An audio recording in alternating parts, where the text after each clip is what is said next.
जिजाऊचा लेख कसा मातीसाठी लढला, भवानी तलवारीन दुश्मनास नडला, मावळ्यांच्या संगतीन भगवा फडकला, जय शिवराय घोष गगनी यो भिडला, भंडारा उधळा गुलाल उधळा,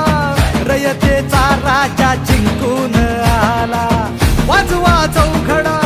गाव यो सजवा, मुलुक यो भगव्या मंदीन हाला, मराठी मातीसाठी रामरूपी अवतरला वालीर, माझ्या मनामंदी ध्यानामंदी शिवबाचं नाव रे, माझ्या मनामंदी ध्यानामंदी शिवबाचं नाव रे, हे माझ्या मनामंदी ध्यानामंदी शिवबाचं नाव रे, माझ्या